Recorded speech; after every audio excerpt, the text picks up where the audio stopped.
ನಮಸ್ಕಾರ. ನಿಜ ಕನ್ನಡ ನ್ಯೂಸ್ನ ಈ ವಿಶೇಷ ವರದಿಗೆ ಸ್ವಾಗತ. ಇವತ್ತು ನಾವು ಮಧ್ಯಪ್ರದೇಶದ ಜಬಲ್ಪುರದಲ್ಲಿ ನಡೆದ ಆ ಕರುಣಾಜನಕ ಕ್ರೂಸ್ ದುರಂತದ ಬಗ್ಗೆ ಆಳವಾದ ವಿಶ್ಲೇಷಣೆ ಮಾಡಲಿದ್ದೇವೆ. ಒಂದು ಖುಷಿಯ ಪ್ರವಾಸ ನೋಡ್ತಿದ್ದಂತೆ ಹೇಗೆ ಇಷ್ಟೊಂದು ದೊಡ್ಡ ದುರಂತವಾಗಿ ಬದಲಾಯಿತು ಮತ್ತು ಇದರಿಂದ ನಾವೇನು ಕಲಿಯಬೇಕು ಅನ್ನೋದನ್ನ ಸ್ಪಷ್ಟವಾಗಿ ಅರ್ಥ ಮಾಡಿಕೊಳ್ಳೋಣ.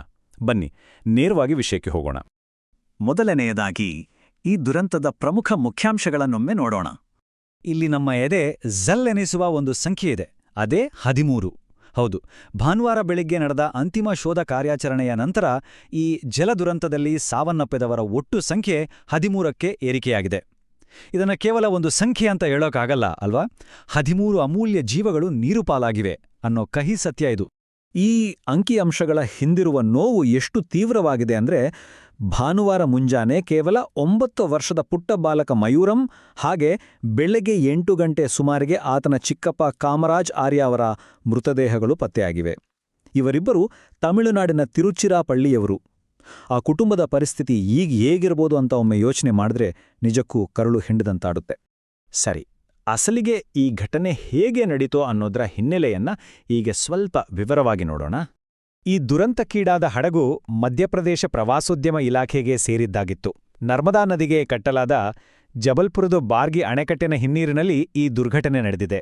ಗುರುವಾರದಂದು ಪ್ರವಾಸಿಗರು ಆರಾಮಾಗಿ ವಿಹಾರ ಮಾಡುತ್ತಿದ್ದಾಗ ಇದ್ದಕ್ಕಿದ್ದಂತೆ ಯಾರೂ ಊಹಿಸದ ರೀತಿಯಲ್ಲಿ ಅಪ್ಪಳಿಸಿದ ಒಂದು ದಿಢೀರ್ ಬಿರುಗಾಳಿಯಿಂದಾಗಿ ಹಡಗು ಸಂಪೂರ್ಣವಾಗಿ ನಿಯಂತ್ರಣ ಕಳೆದುಕೊಂಡು ಮುಳುಗಡೆಯಾಯಿತು. ಪ್ರಕೃತಿಯ ಮುನ್ಸೂಚನೆ ಇಲ್ಲದ ಕೋಪ ಅಂದ್ರೆ ಇದೇನೆ. ಆ ಸಮಯದಲ್ಲಿ ಹಡಗಿನಲ್ಲಿ ಒಟ್ಟು ಎಷ್ಟು ಜನ ಇದ್ರು ಅನ್ನೋದನ್ನ ನೋಡೋದಾದ್ರೆ, ಒಟ್ಟು 39 ಜನ ಪ್ರವಾಸಿಗರು ಹಾಗೂ 2 ಸಿಬ್ಬಂದಿ ಆ ಹಡಗಿನಲ್ಲಿದ್ರು. ಇದರಲ್ಲಿ 28 ಜನರನ್ನ ಸುರಕ್ಷಿತವಾಗಿ ರಕ್ಷಿಸುವಲ್ಲಿ ನಮ್ಮ ಪಡೆಗಳು ಯಶಸ್ವಿಯಾಗಿವೆ. ಆದರೆ ಮೊದಲೇ ಹೇಳಿದ ಹಾಗೆ 13 ಜನ ದುರಾದೃಷ್ಟವಶಾತ್ ಮೃತಪಟ್ಟಿದ್ದಾರೆ. ಬದುಕುಳಿದವರ ಮತ್ತು ಪ್ರಾಣ ಕಳ್ಕೊಂಡವರ ಈ ಮಾಹಿತಿ ನೋಡಿದಾಗ ಆ ಕ್ಷಣದ ಭೀಕರತೆ ಎಷ್ಟಿರಬಹುದು ಅನ್ನೋದು ನಮಗೆ ಸ್ಪಷ್ಟವಾಗಿ ಅರ್ಥ ಆಗುತ್ತೆ. ಇನ್ನು ಈ ದುರಂತದ ನಂತರ ನಡೆದ ಬೃಹತ್ ಶೋಧ ಕಾರ್ಯಾಚರಣೆ ಬಗ್ಗೆ ಗಮನಹರಿಸೋಣ. ಈ ಕಾರ್ಯಾಚರಣೆ ನಡೆದ ರೀತಿಯನ್ನ ನಾವು ಹಂತವಾಗಿ ನೋಡೋದಾದ್ರೆ, ಗುರುವಾರ ಘಟನೆ ನಡೆದ ತಕ್ಷಣವೇ 4 ಮೃತದೇಹಗಳನ್ನು ಹೊರತೆಗೆಯಲಾಯಿತು. ಶುಕ್ರವಾರ ಕಾರ್ಯಾಚರಣೆ ಇನ್ನಷ್ಟು ಚುರುಕುಗೊಂಡು 5 ಮೃತದೇಹಗಳು ಹಾಗೂ ಆ ಮುಳುಗಿದ್ದ ಹಡಗಿನ ಅವಶೇಷಗಳನ್ನು ಪತ್ತೆ ಹಚ್ಚಲಾಯಿತು. ಶನಿವಾರ 2 ಮುಗ್ಧ ಮಕ್ಕಳ ಮೃತದೇಹಗಳು ಸಿಕ್ಕರೆ, ಭಾನುವಾರದ ಹೊತ್ತಿಗೆ ಅಂತಿಮವಾಗಿ ಉಳಿದ 2 ಮೃತದೇಹಗಳನ್ನು ಹೊರತೆಗೆಯಲಾಯಿತು. ಇದು ನಿಜಕ್ಕೂ ಒಂದು ಸವಾಲಿನ ಕಾರ್ಯಾಚರಣೆಯಾಗಿತ್ತು. ಅಂದಾಗೆ ಈ ನಿರಂತರ ಕಾರ್ಯಾಚರಣೆಯಲ್ಲಿ ಯಾರೆಲ್ಲ ಭಾಗಿಯಾಗಿದ್ರೂ ಗೊತ್ತಾ? ಭಾರತೀಯ ಸೇನೆಯ ಯೋಧರು ಮತ್ತು ತಜ್ಞ ಮುಳುಗುಗಾರರು ಇದರಲ್ಲಿ ಪ್ರಮುಖ ಪಾತ್ರ ವಹಿಸಿದ್ರು ಮತ್ತು ಈಗ ಅವರ ಪ್ರಾಥಮಿಕ ಕೆಲಸ ಮುಕ್ತಾಯಗೊಂಡಿದೆ. ಇವರ ಜೊತೆಗೆ NDRF, SDRF ಮತ್ತು ಸ್ಥಳೀಯ ಆಡಳಿತದ ಸಿಬ್ಬಂದಿ ಹಗಲಿರುಳು ಕಷ್ಟಪಟ್ಟಿದ್ದಾರೆ. ಅವರ ಈ ನಿಸ್ವಾರ್ಥ ಸೇವೆಗೆ ನಾವೆಲ್ಲರೂ ಕೃತಜ್ಞರಾಗಿರಲೇಬೇಕು. ಈಗ ಎಲ್ಲರೂ ಪತ್ತೆಯಾದ ನಂತರ ಮುಂದಿನ ಕ್ರಮಗಳೇನು ಅನ್ನೋದನ್ನ ನೋಡೋಣ. ನಾಪತ್ತೆಯಾದ ಎಲ್ಲರ ಶೋಧನೆ ಅಂತ್ಯಗೊಂಡಿದೆ ನಿಜ, ಆದರೆ ಕಾರ್ಯಾಚರಣೆ ಸಂಪೂರ್ಣವಾಗಿ ನಿಂತಿಲ್ಲ. NDRF, SDRF ಹಾಗೂ ಸ್ಥಳೀಯ ಆಡಳಿತ ಈಗಲೂ ಜಲಾಶಯದಲ್ಲಿ ಕಾರ್ಯಾಚರಣೆ ಮುಂದುವರಿಸಿವೆ.